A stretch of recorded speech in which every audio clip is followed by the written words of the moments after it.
السلام علیکم ورحمۃ اللہ وبرکاتہ۔ سیدنا کریم صلی اللہ تعالی علیہ وآلہ وسلم آسان تفسیر القرآن یہ سلسلہ جاری ہے۔ سورہ بقرہ کی 74 آیات ہم نے لفظی و با محاورہ ترجمہ و تفسیر کے ساتھ ہم پڑھ چکے ہیں۔ آج انشاءاللہ عز و جل ہم آیت نمبر 75 لفظی با محاورہ ترجمہ اور تفسیر سے پڑھنے کی کوشش کریں گے۔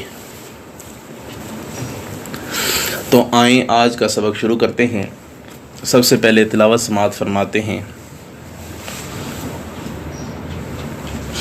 اعوذ باللہ من الشیطان الرجیم، بسم اللہ الرحمن الرحیم۔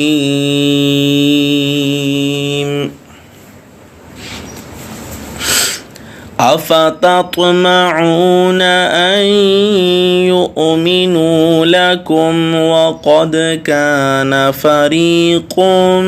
منهم يسمعون كلام الله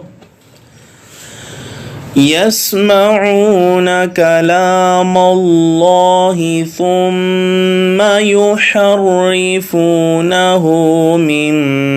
بعد ما عقلوه وهم يعلمون۔ اے مسلمانوں، کیا تم یہ امید رکھتے ہو کہ یہودی ایمان لے آئیں گے تمہارے کہنے سے، حالانکہ ایک گروہ ان میں ایسا تھا جو سنتا تھا کلام الہی کو، پھر بدل دیتے تھے اسے خوب سمجھ لینے کے بعد جان بوجھ کر۔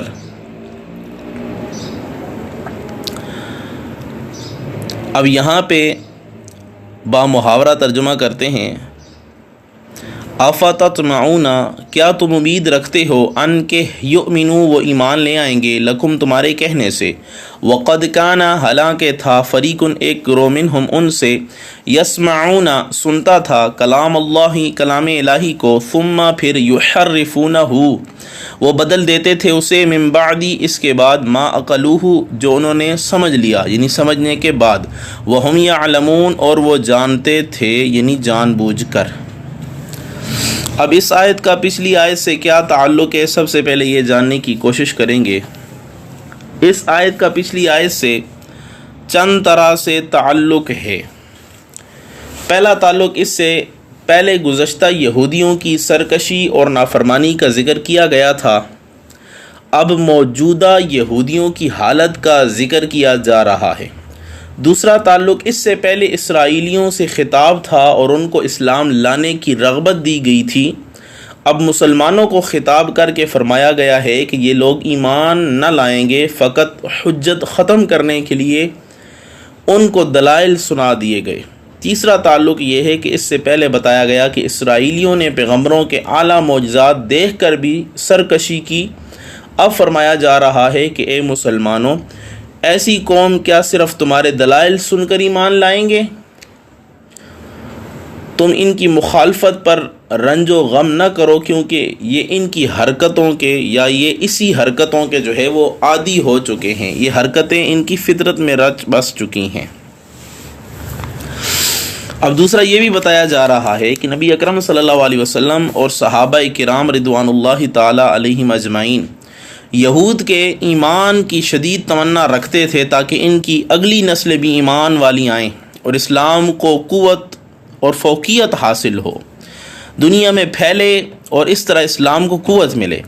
اللہ تعالیٰ نے فرمایا ان کی سنگ دلی کا یہ عالم ہے کہ ان میں ایک گروہ یعنی ان کے علماء اللہ کا کلام سن لیتے تھے، سمجھ لیتے تھے، اس کے بعد اس کو جو ہے وہ تبدیل کر دیتے تھے۔ تو ان سے یہ ایمان رکھنا، ان سے یہ امید لگا کے رکھنا کہ یہ ایمان لائیں گے، ایسی بات نہیں ہے۔ اب اس کی تفسیر سب سے پہلے سمجھنے کی کوشش کرتے ہیں۔ تو اللہ تعالیٰ مسلمانوں کو تسلی دیتے ہوئے ارشاد فرماتا ہے کہ کیا تم یہودیوں سے امید رکھتے ہو کہ تمہاری تبلیغ سے دین اسلام وہ قبول کر لیں گے؟ ان سے یہ امید نہ رکھو، کیونکہ یہ سرکش قوم ہے، اس میں بعض لوگ ایسے بھی تھے یا ایسے ہیں جو کلام الہی کو سن کر اور صرف سن کر ہی نہیں بلکہ خوب سمجھ کر اپنی خواہش نفسانی سے اسے بدل ڈالتے تھے۔ اور اے مسلمانوں، اب تو تم ان سے اور تمہارے پیغمبر سے یہ حسد اور بغض بھی انہیں بہت زیادہ ہے، کیونکہ انہیں تمہاری وجہ سے اپنی ریاست جانے کا اندیشہ بھی ہے، ان کی چودراہٹ ختم ہونے کا اندیشہ بھی انہیں موجود ہے، جبکہ نبی آخر الزمان صلی اللہ تعالیٰ علیہ وآلہ وسلم تشریف بھی نہ لائے تھے اور انہیں ان سے کوئی خطرہ بھی نہ تھا، تب ہی یہ حضور علیہ الصلوۃ والسلام کی صفات جو ہے وہ بدل دیتے تھے، اور یہ جانتے بھی تھے کہ یہ سخت گناہ ہے، تب بھی انہیں جو ہے وہ کوئی ڈر نہ تھا۔ تو اب تو انہیں تم سے کوئی خطرہ بھی نہیں ہے، کوئی خطرہ ہی نہیں ہے، تو پھر یہ تمہاری بات کیسے مان لیں گے؟ اور جس کلام کو یہ حق سمجھتے تھے اور جس نبی پر یہ ایمان لا چکے تھے، جب اس پر انہوں نے یہ کارروائی کر لی کہ اس نبی کی باتوں پر ایمان نہ لایا، ان کی بعض باتوں کو تسلیم کیا، بعض کا انکار کر دیا، تو اب یہ صرف قرآن کریم کو کیسے مان سکتے ہیں؟ اس نبی کی آمد کے کیسے تذکرے کر سکتے ہیں؟ اس نبی کو کیسے اس کے اوصاف کو تسلیم کر سکتے ہیں؟ یہ تو انہوں نے کام کرنا ہے کہ حضور علیہ الصلوۃ والسلام کے اوصاف جو ہے یہ بدلنے کی کوشش کریں گے، کیونکہ جیسے پیچھے فرمایا گیا وَلَا تَلْبِسُوا الْحَقَّ بِالْبَاطِلِ وَتَكْتُمُوا الْحَقَّ وَأَنْتُمْ تَعْلَمُونَ، کہ حق کو باطل کے ساتھ خلط ملط نہ کرو، اور تم حق کو چھپاتے ہو اور تم ہی ظالم ہو اور جانتے بھی ہو کہ تم حق کو چھپا رہے ہو۔ تو یہودیوں نے اپنی کتاب میں نبی آخر الزمان صلی اللہ علیہ وسلم کی جو صفات تھیں ان کو دجال کی صفات سے بدل دیا تھا، نعوذ باللہ من ذالک۔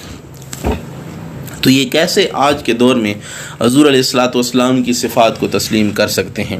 حضرت مجاہد، اکرمہ، قتادہ اور صدی رحمۃ اللہ تعالی علیہ کہتے ہیں کہ یہود نبی اکرم صلی اللہ علیہ وسلم کی تعریف والی آیات کو تورات سے نکال دیا کرتے تھے، اور عیسائیوں کا بھی معاملہ جو ہے وہ انہی جیسا ہے، اور آج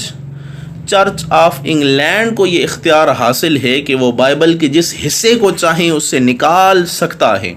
اور وہ بائبل کے ہر نئے ایڈیشن میں تبدیلیاں کرتے رہتے ہیں اور ان سے کوئی پوچھنے والا نہیں ہے۔ اور اسی طرح یہ حضور علیہ الصلوۃ والسلام کے اوصاف بھی بدل دیا کرتے تھے۔ ہمیں اس پوری آیت میں یہ سبق سیکھنا چاہیے کہ جو لوگ تحریف کرتے ہیں، تحریف کا کام کرنا یہ سخت گناہ ہے، اور تحریف کی ایک نہیں دو نہیں چند صورتیں ہیں کہ لفظ بدل ڈالنا اور معنی بدل ڈالنا اور عبارت کا وہ مطلب لوگوں کو بتانا جو اجماع امت کے خلاف ہو، تو یہ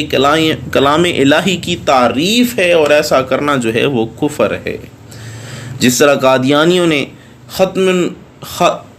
خاتم کے لفظ کو، اس کے معنی کو بدل دیا، اس کا معنی یہ بتایا کہ حضور علیہ الصلوۃ والسلام مہر لگانے والے ہیں، اور جس پہ بھی مہر لگاتے ہیں وہ نبی بن جاتا ہے، نعوذ باللہ من ذالک۔ حالانکہ خاتم النبیین کا مطلب یہ ہے کہ حضور علیہ الصلوۃ والسلام تمام نبیوں کی نبوت کو ختم کرنے والے ہیں، آپ تمام نبیوں سے آخر میں آنے والے ہیں، آپ کے بعد کوئی نبی آنے والا نہیں ہے۔ لیکن یہ قادیانی جو ہے وہ اس طرح کی چالیں چل کے معنی کے اندر تبدیلی کر کے قرآن کریم کی تحریف کر رہے ہیں، اس وجہ سے یہ لوگ جو ہے وہ سخت کافر ہیں۔ اب بعض لوگ دیگر آیات کے بھی معنی کو بدل دیتے ہیں جو اجماع امت ہوتا ہے، مثلا جس طرح کہ سر سید احمد خان نے معجزات والی جو آیات تھیں جس پر امت کا اجماع تھا کہ یہ معجزات برحق ہیں، معراج برحق ہے، فرشتے برحق ہیں، اور بہت سے دیگر معجزات،